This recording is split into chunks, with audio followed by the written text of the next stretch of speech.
ঢাকা মেডিকেলেও হচ্ছে না ঠিকমতো চিকিৎসাটা, তখন হচ্ছে তারা রেফার করে সিএমএইচে যাওয়ার পরপরই একটা মানে তার একটা 2-1 দিনের মধ্যেই উন্নতির দিকে যাচ্ছে এবং তার ফুসফুসে যেই পানি বা এইগুলা পাওয়া গেছে সেইগুলা হচ্ছে মানে বিষয়টা হচ্ছে উন্নতির দিকে যাচ্ছে। তার লাইফ এখন মানে 60% চান্স আছে যে সে বেঁচে যাবে।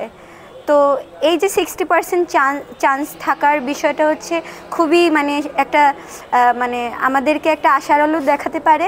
এবং আসিয়া বেঁচে যাওয়া মানে হচ্ছে একটা সবার মনের একটা আকাঙ্ক্ষা পূরণ হওয়া, কারণ আমরা জানি যে আসিয়ার জন্য সারা বাংলাদেশ মানে আশায় আছে আসিয়া ফিরে আসুক, এবং আসিয়া যদি মারা যায় সারা বাংলাদেশ হচ্ছে কাঁদবে।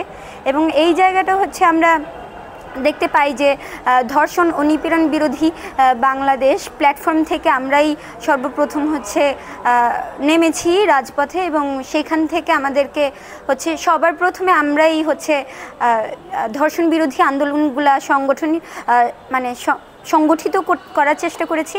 এই জায়গা থেকে হচ্ছে আমাদেরকে বিভিন্ন ট্যাগ দেওয়া হয়েছে। সেই ট্যাগটা হচ্ছে আলটিমেটলি আমার মনে হয় যে কোনো যৌক্তিক আন্দোলনকে ডাইভার্ট করার জন্য এবং হচ্ছে স্বরাষ্ট্র উপদেষ্টার যেই মানে দায়সারা কাজকর্ম সেইগুলোকে হচ্ছে ভ্যালিডিটি দেওয়ার জন্য। আমার মনে হয় আসিয়ার যেই ফিরে আসার চান্সটা আমরা এত বেশিও আশা রাখতে পারি না, যেহেতু 60%, এটা তো মানে অর্ধেকেরই কিছুটা বেশি। কিন্তু আমরা আশা করি যে মানে আল্লাহর মানে রহমতে যেন আসিয়া ফিরে আসে এবং মানে বাংলাদেশের মানুষ একটা সুখবর পাক। আর শুধু আসিয়া না, যতগুলা ধর্ষণের ভিকটিম আছে তারা একটা ন্যায় বিচার পাক।